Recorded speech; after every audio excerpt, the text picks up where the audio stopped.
It's got wooden legs, an 1/8" steel top, a brake rotor for a fire pot, and a hairdryer for a blower. Let's fire this baby up and see if she forges.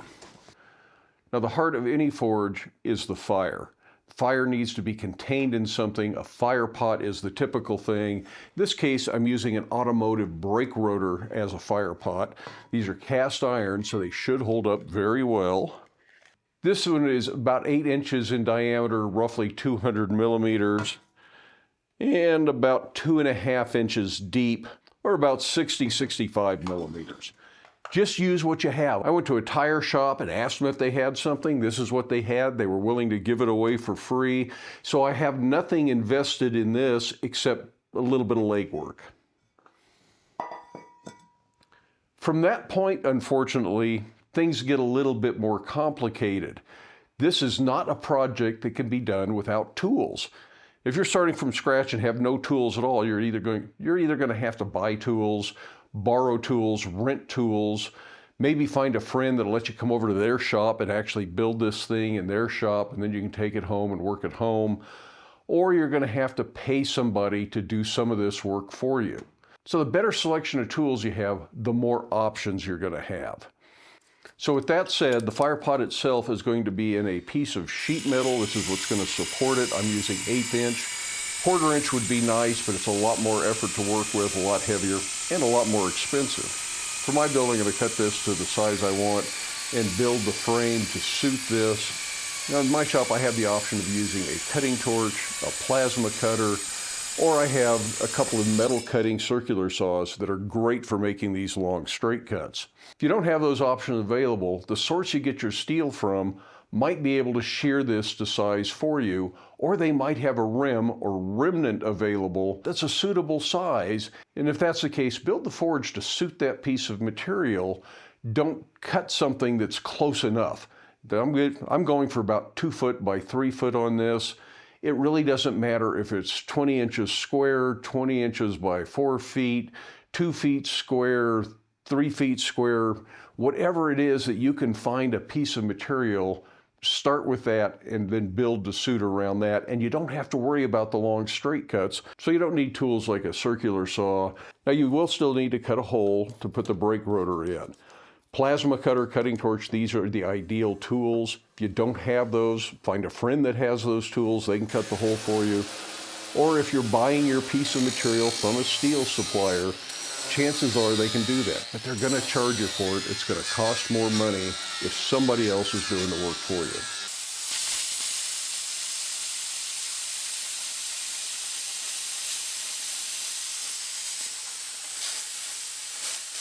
With our sheet metal cut to size and a hole cut for the brake rotor, we need to hold this up in the air at a convenient height to work. I'm going to build this out of wood because it is more accessible to people that are just starting out and don't have a big shop with a lot of fancy tools. Now, it sounds scary, but we'll talk about it at the end of the video, why that really isn't the problem that you might think it is. On the other hand, if you have welding equipment and fabrication skills, by all means, make this out of angle iron, tubing, whatever it is you're comfortable working with. It'll be a better, longer lasting forge, but it isn't absolutely necessary. And if you're just getting started, you don't have all the tools, you can actually do this out of wood.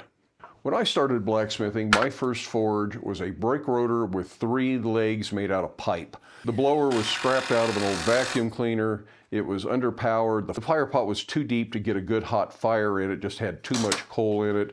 Lousy coal, but it worked. It got the job done at a minimal level. My next forge was actually 4 round fence posts cut to length with a sheet of plywood nailed to the top of it. So the fire pot was cut into that sheet of plywood, and to protect the plywood from burning, I mixed up some pre-bagged concrete mix and put about 1.5 inch, 2 inch layer right around the hole for the fire pot, and that's what the fire pot sat in. This is a proper fire pot that I bought used, so it was probably 100 years old at the time, and that forge was vastly better than the brake drum forge, even though most of it was made out of wood. Scorching the wood, burning the wood, was never an issue because the fire was contained in the fire pot, which was separated by the concrete. And the concrete doesn't get hot enough to spall because the heat comes up out of the fire pot, not down and into the concrete.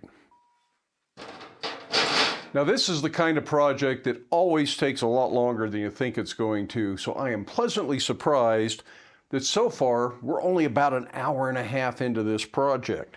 But we need to get air into the bottom of the fire pot.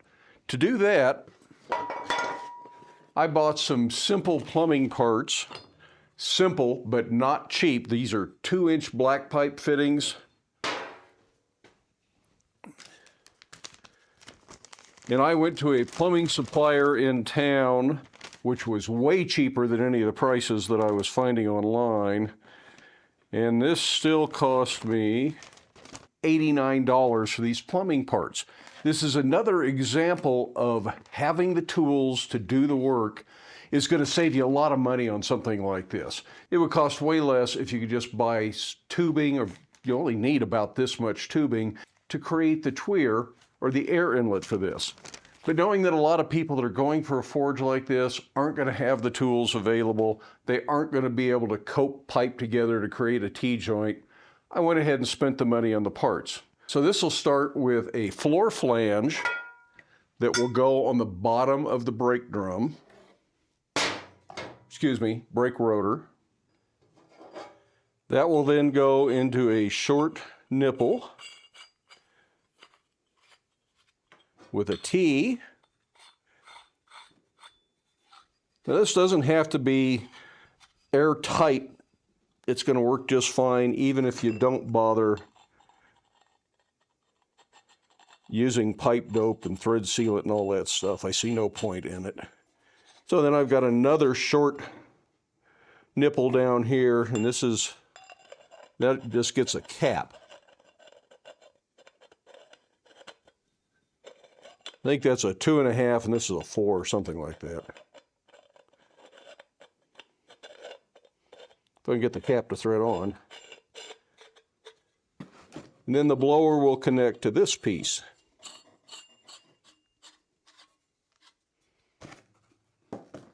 So this is our tweer, this is our fire pot. That's all going to go together like that. So the air comes in here because this is capped. It has to come out this side. This will get ash in it eventually, so you take the cap off and you can dump the ash out of it. So the first thing we have to do is make sure the holes in the floor flange match the bottom of the brake rotor, which of course they will not. I don't think a single hole is actually going to line up here. So I'm going to try and drill this where I'm going to do the least amount of weakening to the structure. I thought about going with 2.5-inch black pipe. It would have fit this opening a little bit better, but it was way more expensive, and this was expensive enough.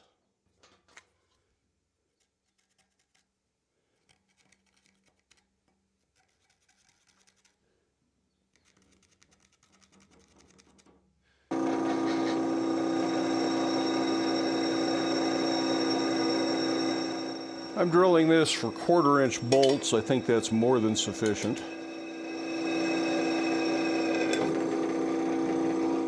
Here again, you'll need some sort of a drill to do this. You can certainly do it with a hand drill. Even the cheap hand drill from Harbor Freight will probably get the job done.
It's got wooden legs, an 1/8" steel top, a brake rotor for a fire pot, and a hairdryer for a blower.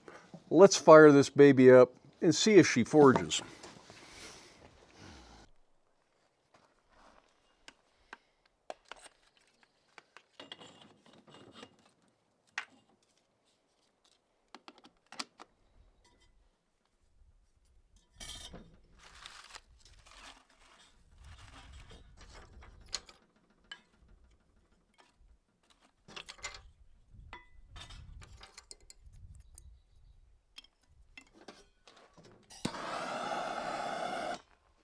I waited till just before sunset to do this so that it's not out in the full sun.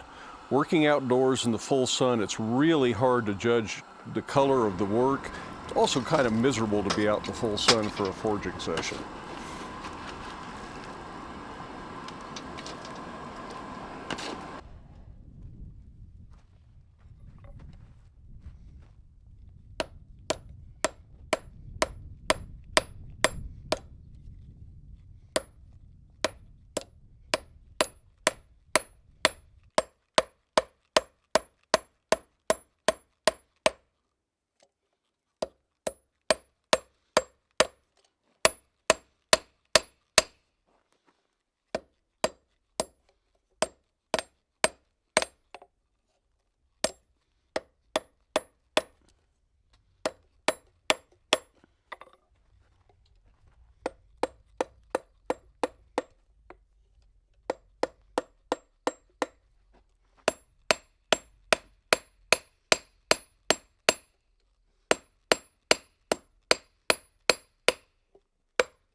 Well, this hook is a little disproportionate, and there's more that I would normally do to this. Some bending forks would really help.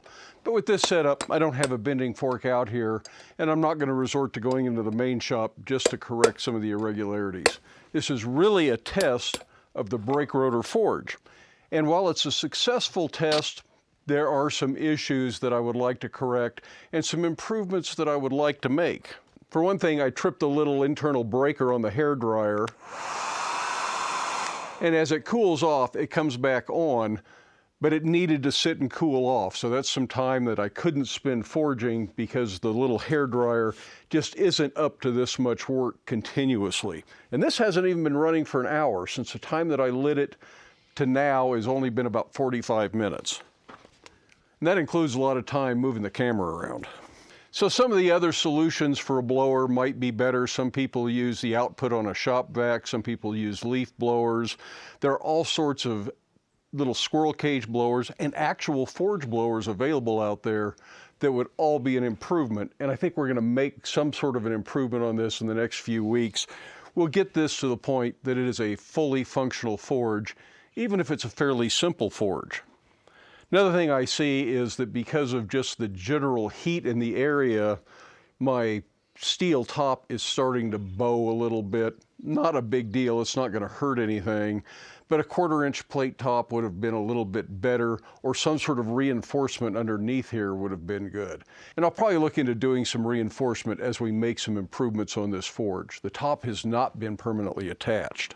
Now, I know there are a lot of people out there who got the heebie-jeebies because it's a wooden frame and we got regular old brick around here. And people are really worried about bricks exploding when they get hot. Well, one, the bricks are dry, so there's little chance that there's moisture that's going to make them pop. But there's also not that much heat against the bricks. In a blacksmith forge, the fire is contained in the fire pot. Even though there's fuel around the fire pot, the fire doesn't really spread that way. So the bricks don't get all that hot.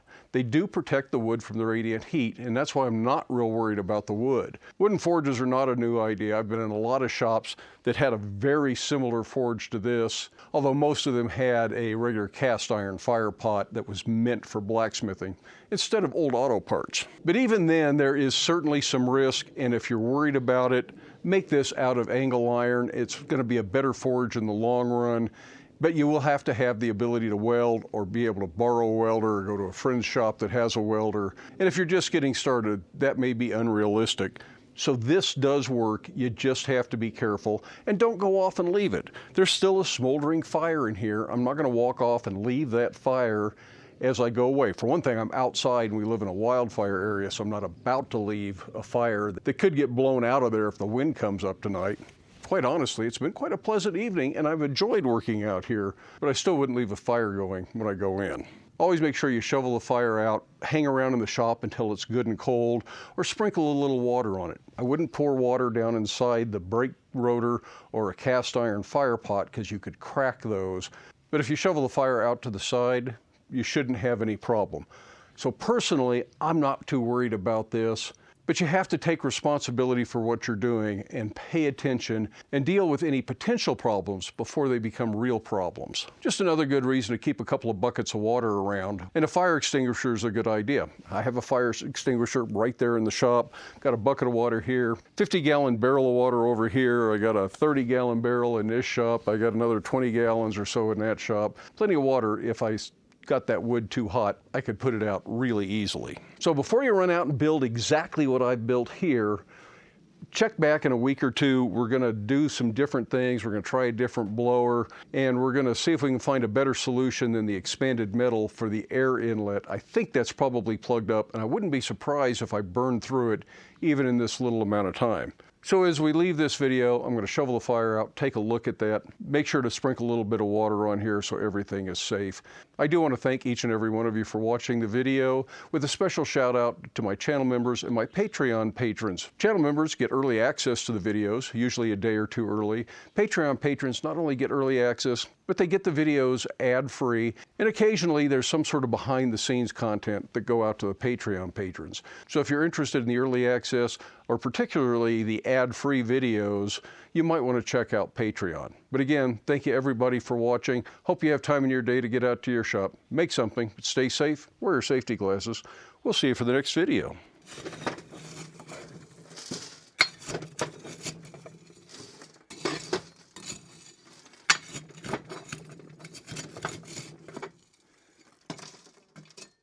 A little bit of clinker. Oh no, that grate's in pretty good shape.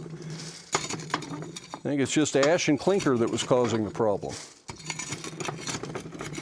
I am impressed.